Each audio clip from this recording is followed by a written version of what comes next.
Astaghfirullah. Bismillahirrahmanirrahim. Assalamualaikum warahmatullahi wabarakatuh.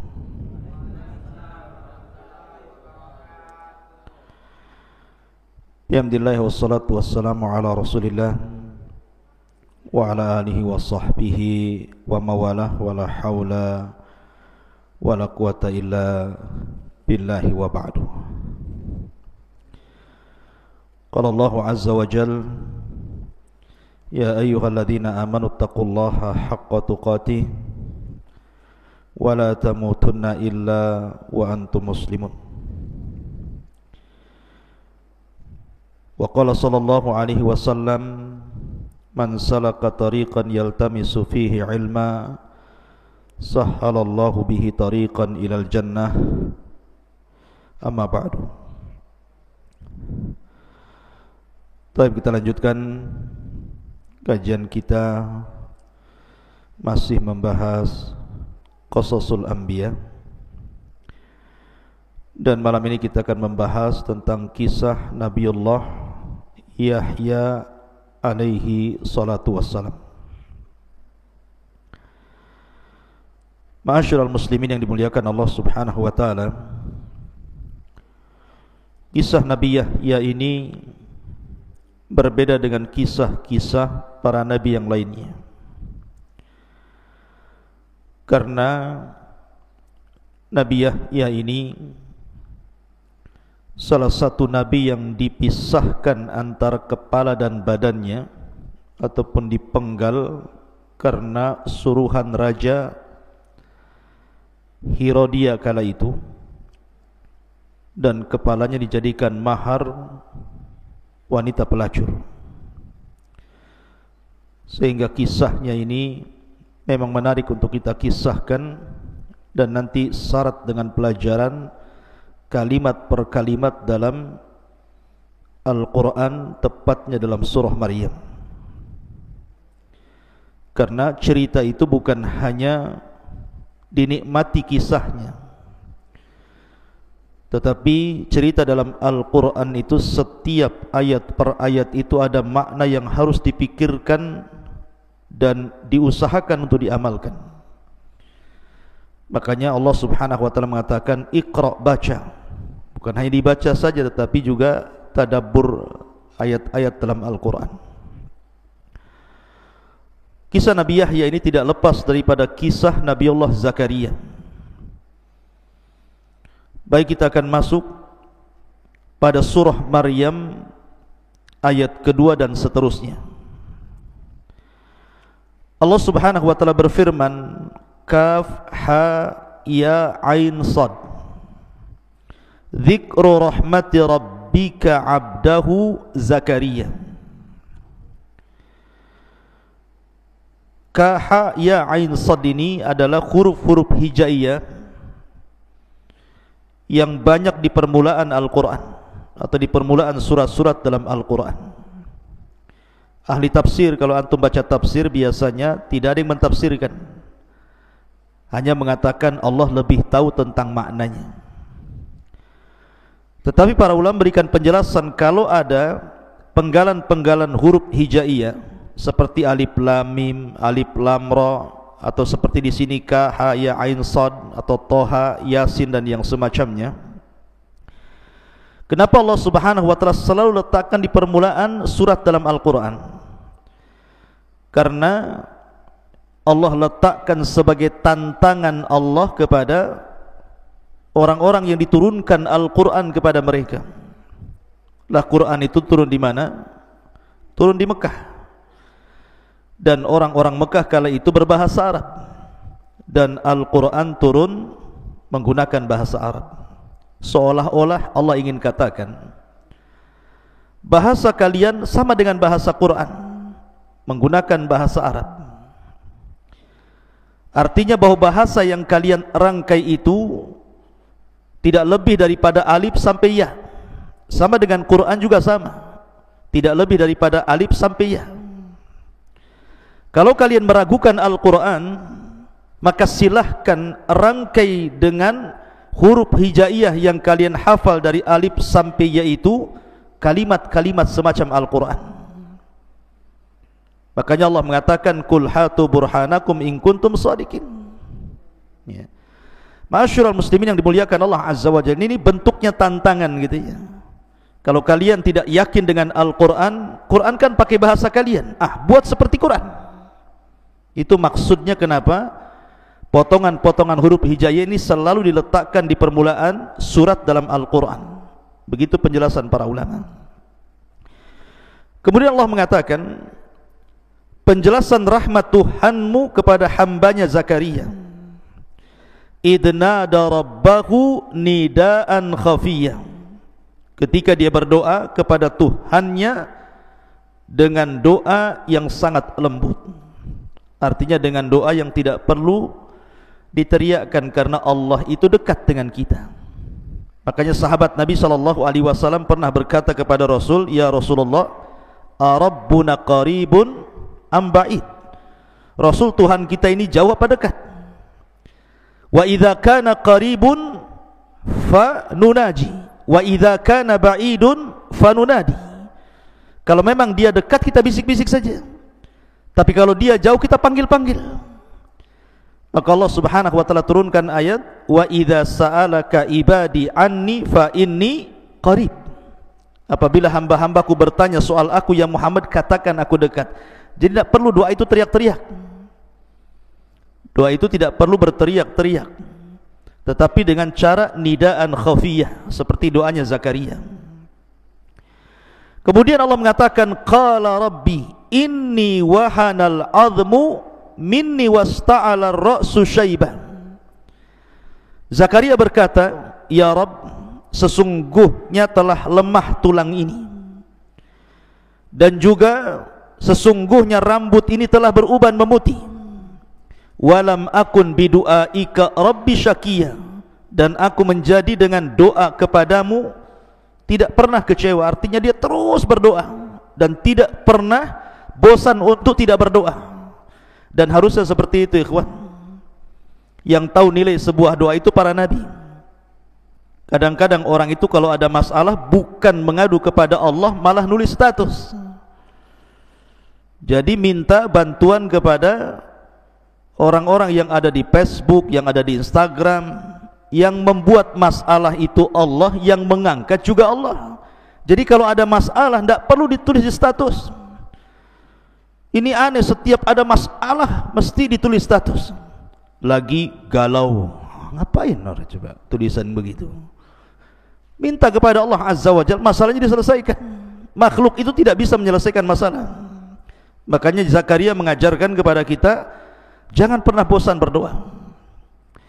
Kemudian Allah mengatakan, wa inni khiftul mawaliya min warai wa kanat imraati akhiran fahabli min ladunka waliyan yarithuni wa yarithu min ali yaqub waj'alhu rabbi radiyya. Kemudian Zakaria mengatakan, dan sungguh aku khawatir keluargaku, kerabatku dari belakangku, maksudnya kalau tidak ada keturunan, dan dia istriku seorang yang mandul. Artinya secara medis tidak mungkin melahirkan, karena orang mandul tidak mungkin melahirkan. Fahabli min ladunka waliya, maka berilah kepadaku dari sisimu waliya, pertolongan. Untuk apa? Yarithuni, agar dia mewarisi diriku. Wa yarithu, dan mewarisi min ali Yaqub, dari keturunan Yaqub. Waj'alhu rabbi radiyya, dan jadikanlah dia Tuhanku seorang hamba yang diridhai. Dari sini menunjukkan bahwa Zakaria itu masih nabi-nabi Bani Israel. Karena ketika dia mengatakan yarithu min ali Yaqub, menunjukkan bahwa ada garis keturunan antara Zakaria dengan Nabi Allah Yaqub. Dan Yaqub itu namanya Israel, keturunannya disebut Bani Israel, dan Zakaria itu satu di antara nabi Bani Israel. Kemudian Allah mengatakan, ya Zakaria, inni nubashiruka bi ghulamin ismuhu Yahya. Wahai Zakaria, sesungguhnya kami beri kabar gembira kepadamu akan lahir seorang anak laki-laki namanya Yahya. Lam naj'al lahu min qablu samia, di mana nama Yahya itu belum pernah ada nama seperti itu sebelumnya. Jadi nama Yahya itu nama satu-satunya yang Allah berikan kepada putranya Zakaria. Sebelumnya tidak ada orang namanya Yahya. Kalau sekarang banyak nama Pak Yahya itu. Di mana rumah Pak Yahya? Sebelah sana. Tapi sebelum itu di zaman Nabi Yahya tidak ada nama Yahya kecuali putra Zakaria. Maksudnya seperti itu. Kemudian qala rabbi anna yakunu li gulamun wa kanat imraati aqiran wa qad balagtu minal kibari itiyah. Zakaria pun mengatakan, ya Tuhanku, bagaimana aku akan memiliki anak gitu kan, sementara usiaku sudah tua renta, istriku pun mandul. Dan sungguh aku telah sampai usia yang lanjut, itiyah, dan sangat tua renta. Tetapi lihat jawaban Allah, qala kadzalika qala rabbuka huwa alayya hayyin wa qad khalaqtuka min qablu wa lam taku syai'an. Kemudian Zakaria mengatakan, Allah berfirman, demikianlah bagiku itu mudah, kata Allah. Bagiku itu sangat mudah, dan sungguh aku telah ciptakan dirimu sebelumnya. Kamu ini dulu enggak ada, kemudian aku ciptakan jadi ada. Kalau hanya engkau meminta kepadaku agar punya anak, itu mudah bagiku, kata Allah. Kemudian Nabi Zakaria minta tandanya. Qala rabbij'al li ayah. Taib, kalau seandainya Allah anugerahkan kepadaku keturunan, apa tanda-tandanya? Maka Allah mengatakan, qala ayatuka alla tukalliman nasa thalathata ayyamin sawiyah. Tandanya bahwa engkau tidak akan bisa bicara kepada manusia selama 3 malam, padahal engkau dalam kondisi sehat. Jadi nanti kalau engkau tiba-tiba tidak bisa bicara, bisu gitu kan, mau ngomong susah, harus dengan isyarat atau dengan tulisan, dan itu selama 3 hari, berarti istri mengandung tuh. Jadi tandanya dibisukan Zakaria selama 3 hari. Kalau engkau suatu ketika tiba-tiba susah bicara, mau ngomong susah, hanya dengan isyarat dan tulisan, berarti istrimu lagi ngandung tuh. Kemudian fa kharaja ala qaumihi minal mihrabi fa auha ilaihim an sabbihu bukrata wa asiya. Maka ketika betul-betul Zakaria tidak bisa bicara selama 3 malam, tiba-tiba istrinya hamil betul. Maka dengan senang hatinya dia keluar dari mihrabnya. Ingat, mihrab itu bukan mihrab masjid kayak gini, bukan. Ya. Mihrab itu artinya di sini seperti kan Maryam itu punya mihrab kan? Kullama dakhala 'alaiha Zakariyal mihrab. Setiap Nabi Zakaria masuk mihrab. Apa sih mihrab itu? Jadi mihrab itu, ini umpamanya kamar, anggaplah ini satu petak kamar. Ya. Kemudian di kamar itu dibuat semacam kayu untuk tempat tinggal di atasnya itu. Itu disebut mihrab itu namanya. Jadi Maryam itu kalau tidur di atas itu, mungkin umpak-umpakan bahasa kitanya ya, dikasih kayu supaya bisa naik ke atas, dikasih tangga. Disitulah Maryam beribadah. Begitu juga Zakaria beribadah di mihrabnya. Jadi ketika tahu istrinya ngandung, dengan bahagianya kemudian Zakaria menemui kaumnya, kemudian memerintahkan kaumnya untuk bertasbih kepada Allah pagi dan petang. Ma'asyiral muslimin yang dimuliakan Allah Subhanahu wa taala. Kenapa, apa alasannya Nabi Zakaria itu kemudian sangat yakin akan diberikan anak oleh Allah Subhanahu wa taala? Karena ketika Nabi Zakaria ini merawat Maryam, Maryam ini masih kecil dan tidak pernah keluar dari mihrabnya. Jadi dia di atas kamarnya itu, kasur di atas kamarnya itu, tidak pernah keluar dari situ. Zikir aja Maryam ini.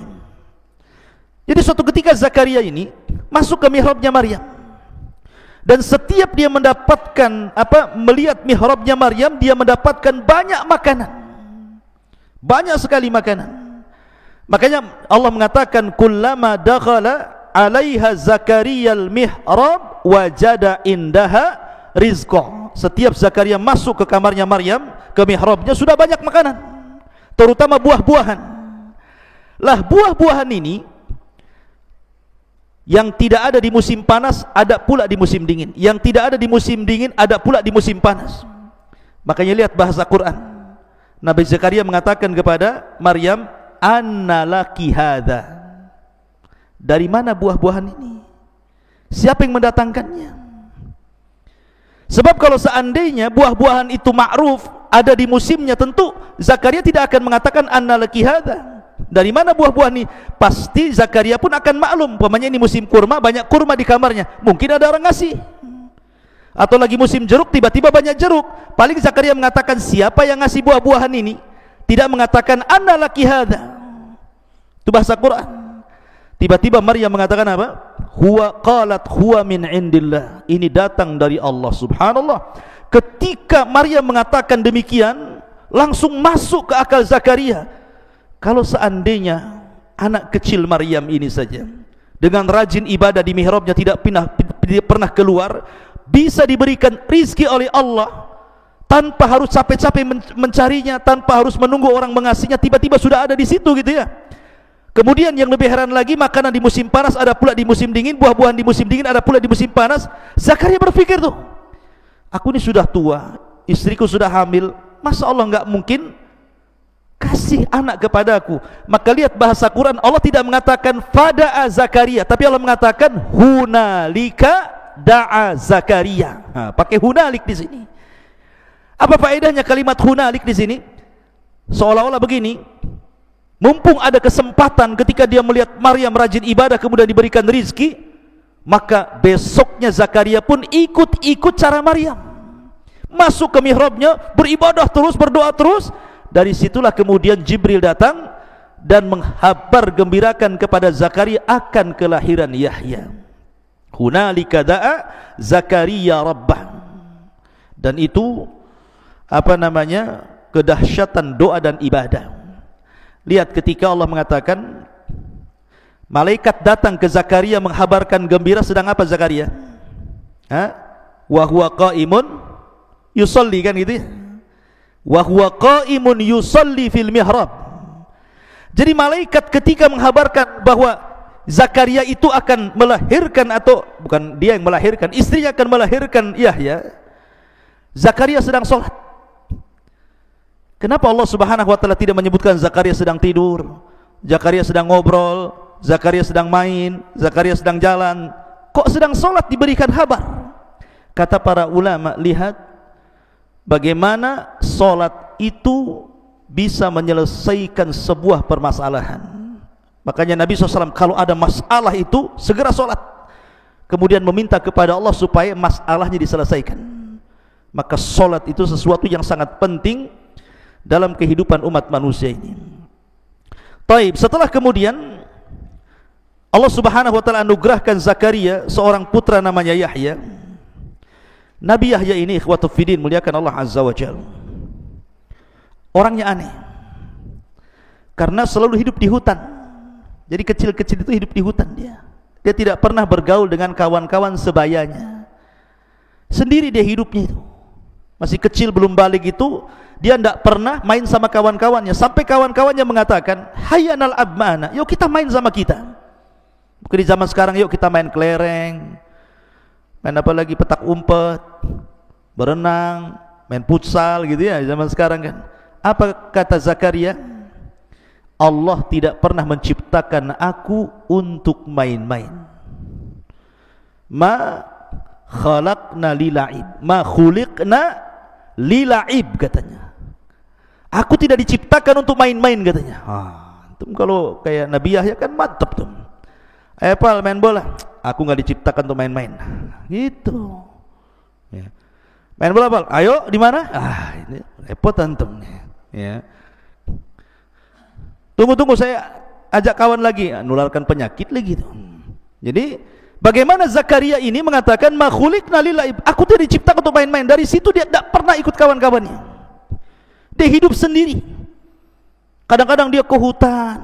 Jadi kalau ada makanan itu, maka Nabi Zakaria itu karena kelembutan hatinya, semua hewan-hewan di hutan itu dikasih makan sama dia.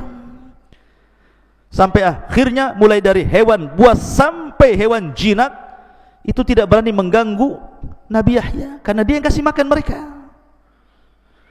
Ma'asyiral muslimin yang dimuliakan Allah Azza wa Jalla, perhatikan di sini kisah ini dimulai dari surah Maryam. Ya Yahya khudil kitaba biquwwah, wa Yahya, ambillah kitab Taurat ini dengan kuat. Dari sini ada faedah apa? seorang pendakwah itu harus kuat. Allah mengatakan, ya Yahya, ambil Taurat dengan kuat. Faedahnya apa? Antum thalabul ilmi, kelak akan jadi dai. Antum tidak boleh lemah. Harus kuat, harus siap menghadapi masalah. Tidak boleh malas. Ini calon dai tidur aja, gimana ceritanya? Ya, ngobrol saja. Harus kuat, sungguh-sungguh. Seorang calon dai itu harus sungguh-sungguh, harus sabar, siap menghadapi masalah. Karena nanti antum akan dihadapkan dengan berbagai masalah dari mad'u, dari orang yang antum dakwahi. Makanya Allah mengatakan, ya Yahya, hudil kitaba bil quwwah. Kenapa bil quwwah, dengan kekuatan? Karena tantangannya berat jadi seorang pendakwah itu. Akan ada masalah banyak. Quran ini Allah mengatakan, inna aradna al-amanata ilas samawati wal ardi wal jibali fa'abaina an yahmilnaha. Kan gitu ya? Wa ashfaqna minha wa hamalahal insan. Coba. Ketika Allah Subhanahu wa ta'ala tawarkan nih agama ini, Quran ini kepada langit, kepada bumi, kepada gunung, semua tolak. Mereka enggak mau. Karena tahu bahwa amanah menyampaikan Al-Quran itu berat. Wa ashfaqna minha, enggak mau mereka. Fahamalahal insan, manusia pula mau. Makanya Allah mengatakan, innahu kana zaluma, kayak gitu ya. Qul firin muliakan Allah Azza wa Jalla. Jadi faedahnya, khudil kitaba bil quwwah. Antum calon-calon dai harus kuat. Dari sekarang harus kuat, jangan membleh, jangan malas.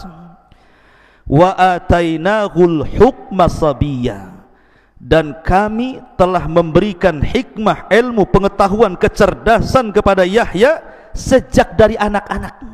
Makanya tadi diajak main dia nggak mau. Bahkan suatu ketika Nabi Zakaria ini kehilangan Yahya, namanya anak-anak gitu kan, hilang 3 hari, pusing tuh Nabi Zakaria itu, kemana ini Yahya ini pergi ini. 1 hari tidak ketemu, 2 hari nggak ketemu, 3 hari nggak ketemu, pas hari ketiga baru ketemu. Rupanya Nabi Yahya sedang menggali kuburan. Menggali kuburan, lahat. Kemudian dia duduk di samping lahat itu sambil menangis. Kemudian Zakaria datang dan mengatakan, wahai Yahya, ya bunai, wahai anakku, aku sudah mencari kamu 3 hari. Aku tidak melihat dirimu. Dan ini kuburan siapa? Kau hendak menggali untuk siapa? Kuburan untuk siapa ini? Yahya sambil menangis mengatakan, karena Yahya itu terkenal bakain, orangnya itu suka nangis, suka sekali dengan nangis, karena takut kepada Allah Azza wa Jalla. Dan dia mengatakan, ya Abi, bukankah kau yang menghabarkan kepada aku bahwa antara kita ini akan berada di antara sorga dan neraka, dan yang bisa menghantarkan kita ke sorga itu adalah dengan tangisan. Maka aku melihat kematianku di sini, aku menangis. Maka dua-duanya sama-sama menangis akhirnya. Jadi Zakaria itu diberikan kecerdasan luar biasa. Itu sejak kanak-kanak itu. Makanya dia diangkat jadi nabi itu dari kanak-kanak, sudah diangkat jadi nabi gitu. Karena Allah berikan kecerdasan. Tidak ada anak-anak di zamannya, bukan lagi anak-anak, orang dewasa yang paham Taurat kecuali Yahya. Jadi Allah sudah pahamkan Taurat itu sejak kecil. Sudah belajar Taurat, akhirnya paham. Kayak antum, seusia antum ini sudah hafal Quran plus dengan tafsirnya 30 juz, gitu maksudnya kan, mantap tuh. Ini Quran saja sudah belum hafal, cerita tafsirnya pula kan gitu ya. Jadi Nabi Yahya itu sejak kecil sudah hafal Taurat betul-betul, dan dia memiliki suara indah ketika membaca Taurat. Lihat Allah sifatkan bagaimana sifatnya Yahya ibn Zakaria ini.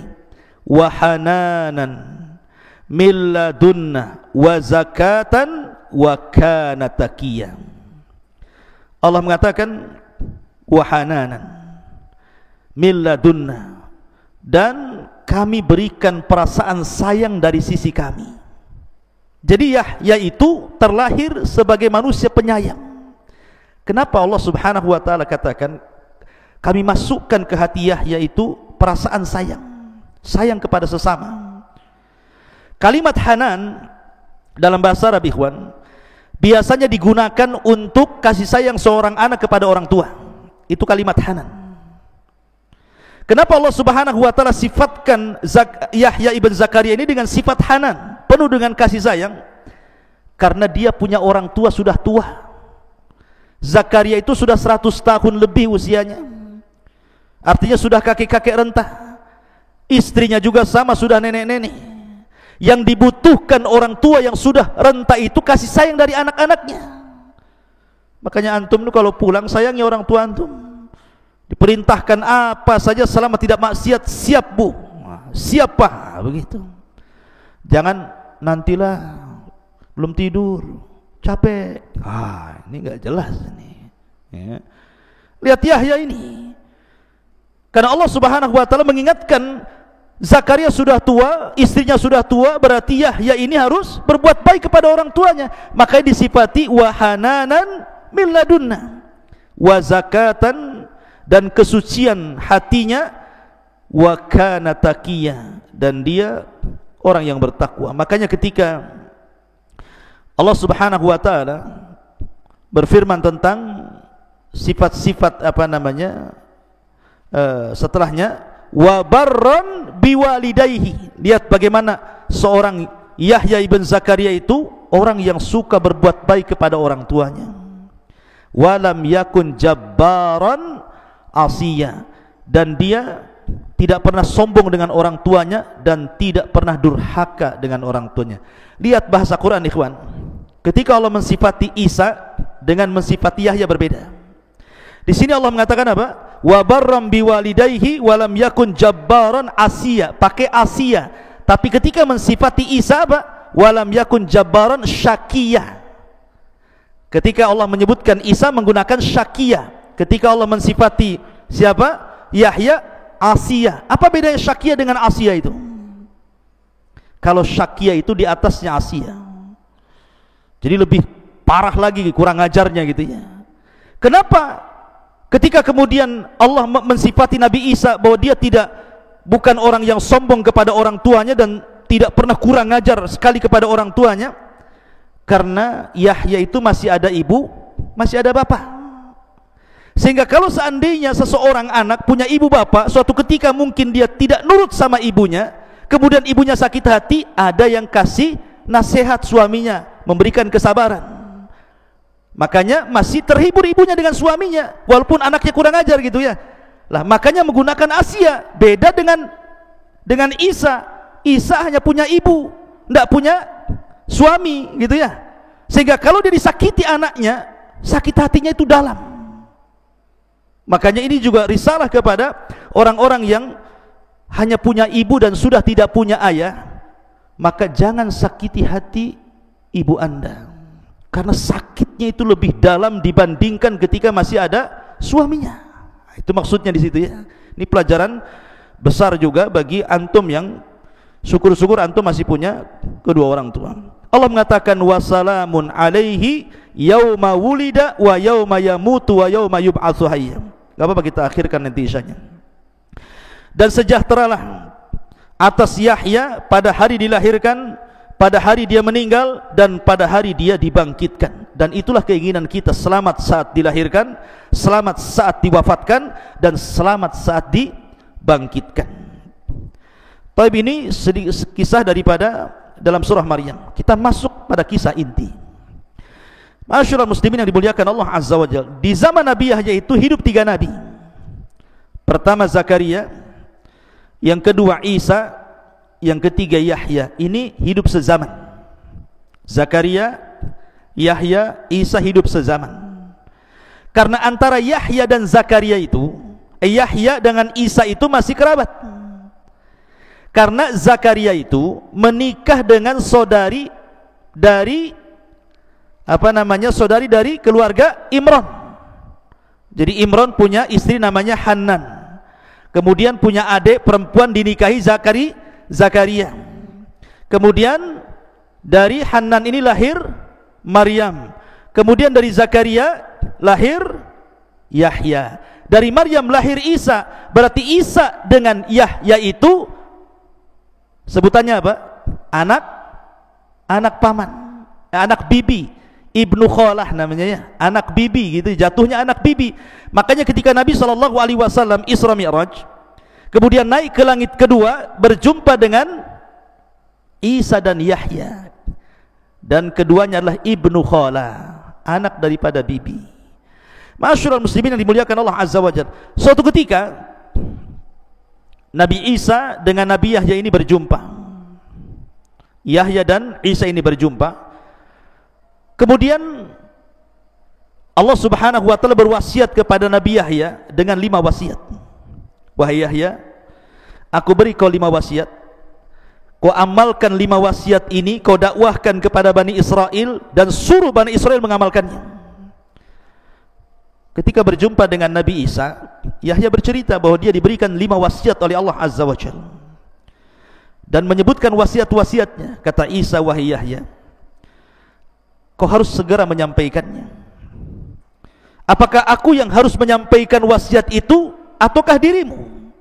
Saya takut kalau engkau yang lebih dulu menyampaikan wasiat Allah kepadamu, akan datang azab kepadaku. Begini saja, biar saya yang menyampaikan, kumpulkan Bani Israel. Akhirnya kemudian dikumpulkanlah di Baitul Maqdis Bani Israel. Kemudian Nabi Isa pun menyampaikan wasiat Allah kepada Nabi Yahya. Berapa wasiat? 5 wasiat. Saya ringkas saja karena panjang. Pertama, an ta'budullaha wa la tusyriku bihi syai'an. Jangan sekutukan Allah dan sembahlah Allah saja. Tauhid. Wasiat pertama tauhid. Sembahlah Allah, jangan sekutukan Allah dengan siapapun.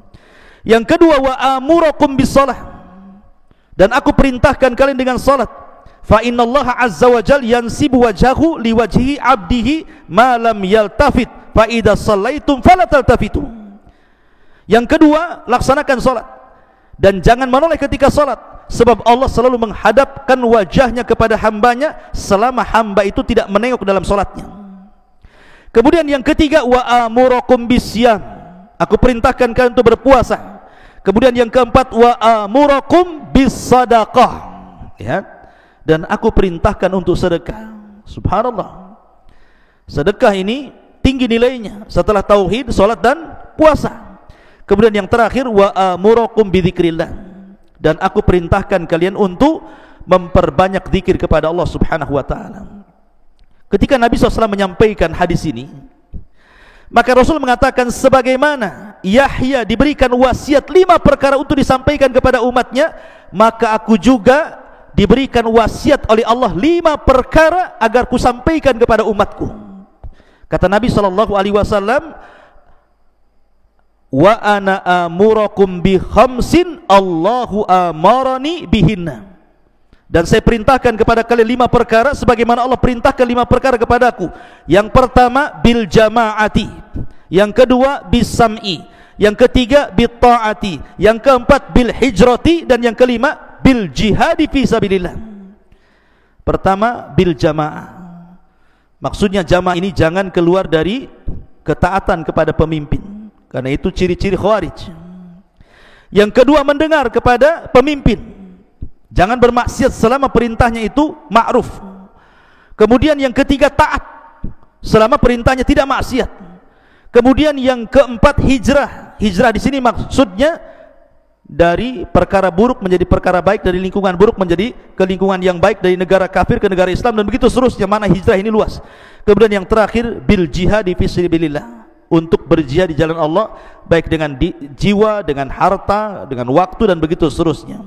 Intinya bahwa di sini antara Yahya dengan Isa itu sezaman, cuman bedanya kalau Yahya itu nabi dan dia meneruskan syariatnya Nabi Musa, menyampaikan Taurat. Tetapi kalau Isa itu bukan hanya nabi tapi rasul, karena diturunkan padanya kitab Injil, dan yang pertama kali beriman kerasulan Isa adalah Yahya. Jadi Yahya itu didustakan dakwahnya. Justru yang pertama kali beriman kepada Isa itu Nabi Yahya, karena dia juga seorang nabi, ya. Karena kurang lebih para nabi itu ketika berdakwah didustakan. Taib, karena juga waktu, kita langsung saja. Lalu bagaimana kisah wafatnya Nabi Yahya ini, ikhwan? Kisah wafatnya memang sangat tragis sekali. Dahulu ada seorang raja, seorang hakim di Palestina, namanya Herodia, yang sebelumnya dipimpin oleh Herodus. Namanya dulu Herodus, kemudian meninggal Herodus, diganti dengan Herodia. Dialah hakim Palestina kala itu. Dan Herodia ini dia suka dengan anak perempuan daripada bibinya. Jadi dia suka dengan anak perempuan bibinya, dan dalam syariat Nabi Yahya tidak boleh menikah dengan kerabat seperti itu, karena itu mahram dan haram hukumnya. Itu syariat dulu ya. Kalau syariat sekarang kan sepupu boleh menikah, kalau zaman dulu mungkin nggak boleh. Lah kadung raja ini kan sudah terlampau cinta dengan wanita itu, anak daripada saudarinya. Dalam riwayat saudarinya ada mengatakan anak bibinya itu yang cantik sekali itu. Masalahnya ibu daripada putri itu adalah orang yang paling bermusuhan dengan Nabi Yahya. Ibunya itu adalah wanita yang paling bermusuhan dengan Yahya, tidak suka dengan dakwahnya Nabi Yahya. Kemudian akhirnya terdengarlah bahwa raja akan menikah dengan orang yang tidak boleh dalam syariat Yahya dinikahi. Ketika itu Nabi Isa bin Maryam memerintahkan Yahya untuk mengajari Hawariyun, para sahabat-sahabat Isa ibn Maryam.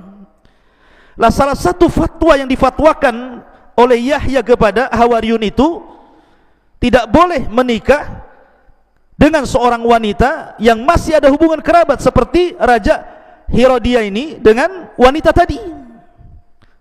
Menyebarlah fatwa Nabi Yahya ini dari mulut ke mulut, dari telinga ke telinga, sampailah ke istana. Dan ingat, Nabi Yahya itu punya pengaruh. Dia seorang orator. Kalau dia ceramah itu terpengaruh manusia banyak. Jadi ketika mendengar fatwa seperti itu, raja marah gitu ya. Bagaimanapun fatwa itu mengganggu istana. Artinya bahwa istana terganggu dengan fatwa itu. Akhirnya kemudian suatu ketika wanita itu karena takut tidak jadi nikah dengan raja, maka sang ibu dari wanita yang hendak dinikahi raja itu disuruh menghantarkan khamar kepada raja untuk diminum. Maka Herodia pun meminum khamar, mabuklah. Ketika mabuk itulah ibunya mengatakan kepada anak putrinya, berdandanlah dengan dandanan yang paling cantik, lewatlah di hadapan raja. Akhirnya dia pun dandan dengan dandan cantik. Raja lagi mabuk, kemudian lihat wanita yang dicintainya tiba-tiba lewat dengan dandan yang paling cantik, makin gila dia. Gila kuadrat namanya. Udah gila-gila lagi, gila di atas gila ya. Maka akhirnya dikejarnya wanita itu dan mengatakan, ayo nikah sekarang gitu ya. Tetapi wanita ini sudah dibisikin oleh ibu yang kafir ini dan mengatakan, kalau raja menghendaki supaya cepat nikah, maka katakan kepada sang raja, maharnya kepala Yahya, maharnya kepala Nabi Yahya. Subhanallah ya. Akhirnya kemudian ketika wanita itu ngomong sama raja, kau boleh menikahi diriku, tapi saya minta maharnya kepala Nabi Yahya. Raja ini kan bagaimanapun masih menghormati, karena terkadang dia pun minta fatwa kepada Nabi Yahya. Makanya dia mengatakan kepada wanita itu, janganlah minta yang itu. Kalau kau minta emas saya kasih, minta istana saya kasih, minta harta saya kasih, mau apa saja, tapi jangan itu. Tapi wanita itu mengatakan, tidak, itu mahar saya. Dengan sebab itulah akhirnya Herodia ini, Raja Herodia ini mengutus pasukan untuk menangkap Yahya dan memenggal kepalanya. Diutus pasukan besar. Lah Yahya sedang mengajar di masjid. Hawariyun, orang-orang Isa bin Maryam, sahabat-sahabat Isa bin Maryam, tiba-tiba masjid dikepung. Akhirnya Nabi Yahya pun dijemput dari mihrabnya, kemudian dipenggal kepalanya, dipisahkan dengan badannya. Celakanya lagi, badannya dikirim kepada bapaknya Zakaria. Zakaria masih hidup, tapi anaknya sudah mati. Coba perasaan orang tua. Tiba-tiba dikirim jasad anaknya, kemudian kepalanya diletakkan di bejana emas, kemudian dikirim ke istana. Gimana perasaan Zakaria selaku bapak? Tahu-tahu ada jasad anaknya di situ ya. Akhirnya kepala Nabi Yahya ini diletakkan di bejana emas, dikirim ke istana. Ketika melihat kepala Yahya di bejana emas, wanita fajirah, wanita baghi ini tiba-tiba tertawa terbahak-bahak. Subhanallah. Al jaza min jinsil amal, ikhwan. Jazaul ihsan ilal ihsan, jazaus sayyiati ila sayyi'ah. balasan keburukan itu akan ditimpakan keburukan yang sama. Karena Allah yang mengatakan dalam Al-Quran, apakah kalian mengira, am hasibtum apakah kami mengira annallaha ghafilan amma ya'malu zalimun, Allah itu zalim, Allah lalai dari orang-orang yang melakukan kezaliman? Tidak, Allah tidak pernah lalai dari kezaliman manusia. Maka ketika kepala Yahya itu betul-betul dihadapkan kepada raja sebagai maharnya, Allah gempakan istana. Bergetar istana itu, datang gempa. Kemudian gempa ini membelah bumi. Kita lihat kan di negeri kita saja ada gempa yang buminya terbelah tuh. Tiba-tiba istana itu terbelah tuh. Lah ketika itu wanita di mana dialah otak pembunuhan itu terperosok ke dalam lubang itu. Subhanallah. Tiba-tiba kemudian buminya merapat lagi, kemudian berusaha sampai ke kepala sampai sini, berusaha ditarik ke atas, tidak bisa. Karena daripada kemudian terkubur semuanya, akhirnya kemudian raja pun memerintahkan prajurit untuk memenggal kepalanya. Minimalnya tersisa kepalanya, badannya masuk amblas ke dalam tanah. Lihat sebagaimana dia memerintahkan Nabi Yahya dipenggal kepalanya, terpaksa pun dia dipenggal kepalanya. Al jaza min jinsil amal, balasan itu sesuai dengan amalannya. Ini satu pendapat bahwa kematian Yahya seperti itu. Ada yang mengatakan bahwa Yahya meninggal dunia itu, kila dikatakan bahwa Herodus atau Herodia ini, ada yang mengatakan kalau dari kan Raja Herodia ini cerita Herodus, raja sebelumnya. Jadi Herodus ini karena zamanu Yahya alaihi salatu wassalam malikun yud'a Herodus. Dulu di zaman Nabi Yahya ada seorang raja yang dipanggil dengan sebutan Herodus. Wa kana lahu ibnatu baghiyin ismuha Uzail. Ismuha Azbil. Mana ini? Bisa dibaca Uzbil, Azbil. Begitulah nama perempuannya. Jadi ibnatu baghi. Jadi Herodus ini berzinah dengan seorang wanita, lahir anak perempuan, namanya ibnatul baghi. Anak perempuan ini setelah besar tertarik pula dengan Nabi Yahya, karena Yahya itu kan orangnya tampan gitu ya, orangnya cerdas. Jadi wanita ini, anak daripada Herodus ini, tertarik dengan Nabi Yahya. Akhirnya setiap hari dia datang kepadanya, digodanya Yahya itu, terus digoda, tapi Yahya selalu menghindar, tidak mau, karena Yahya itu disifatkan dalam Al-Quran wa sayyidan wa hasuran wa nabiyan minas salihin, kan itu ya. Dia sayyid, dia akan pemimpin yang tangguh, kemudian hasur itu artinya afif, yang menjaga kehormatannya, wa nabiyan, dan dia seorang nabi, dan juga termasuk orang-orang saleh gitu ya.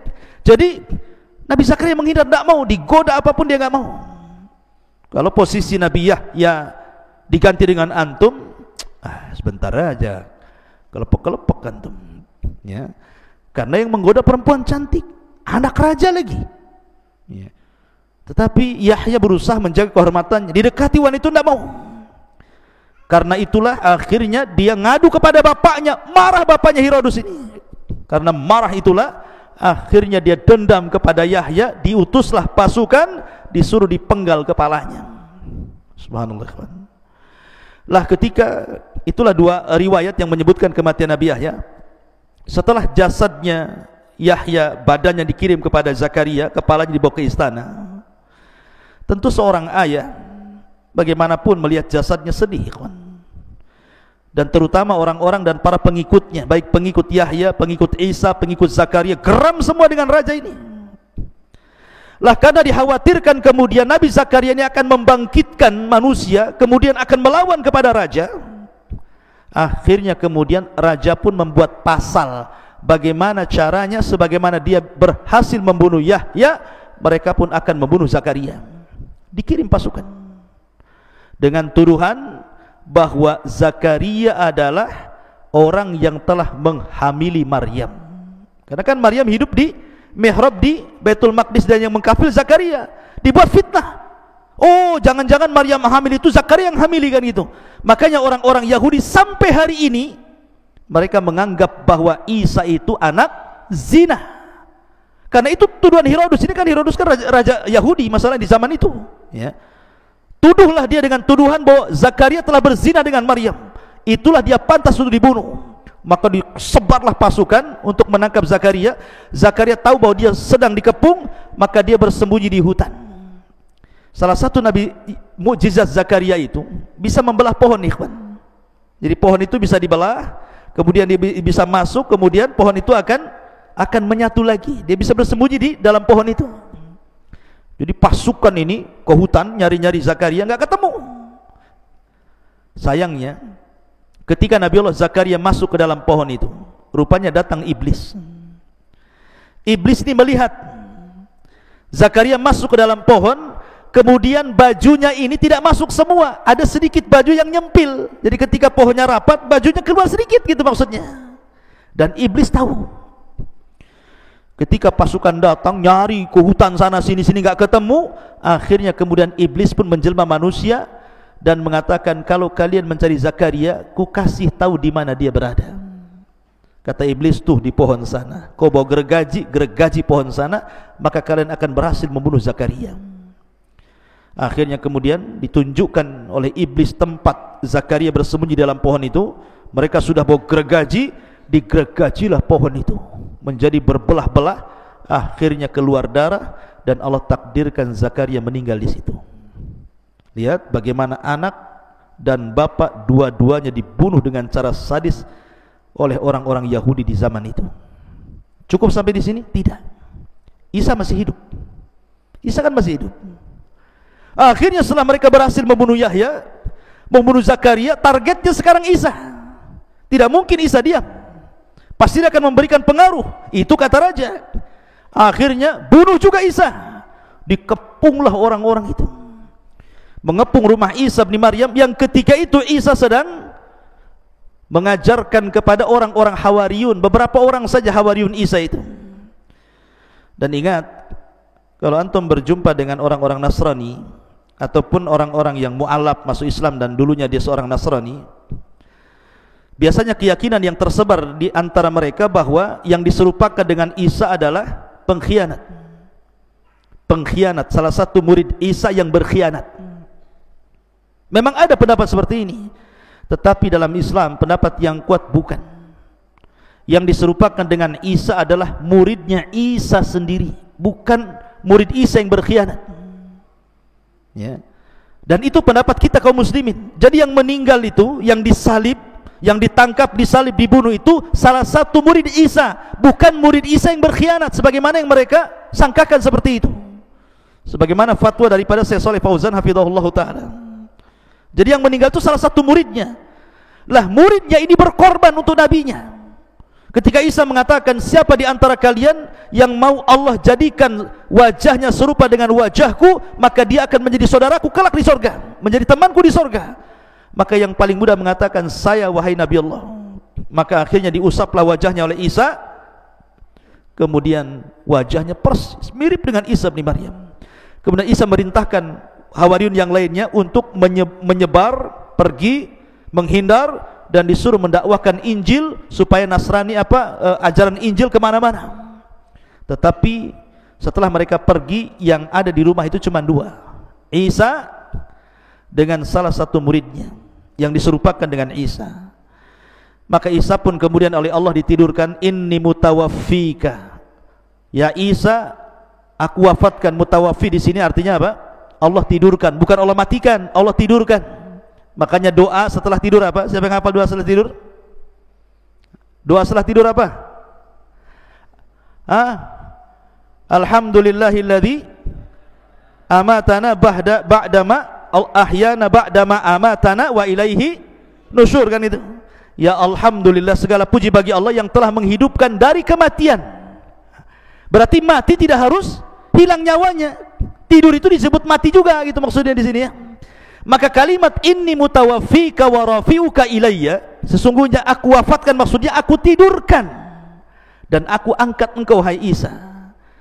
Ketika Allah sudah angkat ke langit, datanglah rumah itu dikepung oleh tentara raja itu, kemudian ditangkaplah orang yang menyerupai Isa, padahal itu murid setianya Isa.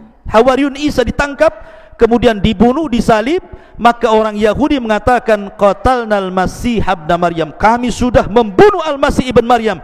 Allah bantah, wa ma qataluhu wa ma sallabuhu walakin syubbiha lahu bal rafa'ahu Allahu ila sama. Mereka tidak membunuh Isa, mereka tidak menyalib Isa, bahkan yang dibunuh dan yang disalib yang diserupakan Isa, bahkan Isa diangkat ke langit. Ya, sekaligus 3 nabi jadi target.